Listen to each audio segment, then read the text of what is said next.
మీరు daily క్యాష్తో transaction చేస్తున్నారా?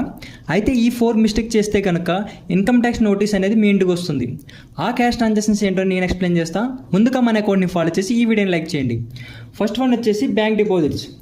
Bank డిపాజిట్స్లో మీరు సేవింగ్స్ అకౌంట్ యూజ్ చేస్తుంటే సేవింగ్స్ అకౌంట్లో ఒక ఫైనాన్షియల్ ఇయర్లో కనుక అగ్రిగేట్గా 10 lakhs, అదేవిధంగా కరెంట్ అకౌంట్ అయితే కనుక 50 lakhs క్రాస్ అయితే బ్యాంక్స్ ఈ ఇన్ఫర్మేషన్ని డైరెక్ట్గా ఎస్ఎఫ్టీ ద్వారా ఇన్కమ్ ట్యాక్స్ డిపార్ట్మెంట్కి రిపోర్ట్ చేస్తాయి. సెకండ్ వన్ వచ్చేసి 2 lakhs రూల్. ఈ 2 lakhs రూల్ ఏంటంటే మీరు కనుక ఒకరితో సింగిల్ డేలో సింగిల్ ఈవెంట్కి 2 lakhs or above cash transaction చేస్తే కనుక అమౌంట్ ఎంత తీసుకున్నారో అంత మీద కూడా 100% పెనాల్టీ పడే ఛాన్స్ ఉంటుంది. థర్డ్ వన్ వచ్చేసి loans and property. Friends or relatives నుంచి ఏదైనా లోన్ తీసుకుని 20,000 ఆర్ అబోవ్ క్యాష్లో లోన్ తీసుకున్నా లేదా రీపే చేసినా రిటర్న్ ఇచ్చేసి ఇంకా ప్రాపర్టీ అడ్వాన్స్ ఇచ్చినా కూడా కంప్లీట్లీ ఇల్లీగల్.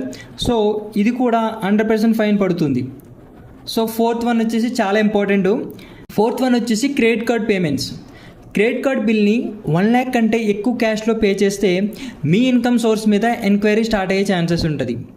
సో ఫైనల్గా ఏం చెప్తున్నానంటే క్యాష్ కంటే ట్రాన్సాక్షన్స్ ఆర్ బ్యాంక్ ట్రాన్స్ఫర్స్ ఎప్పుడైనా కూడా safe.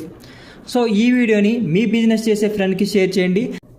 And do follow for Tanushree tax solutions. Thank you.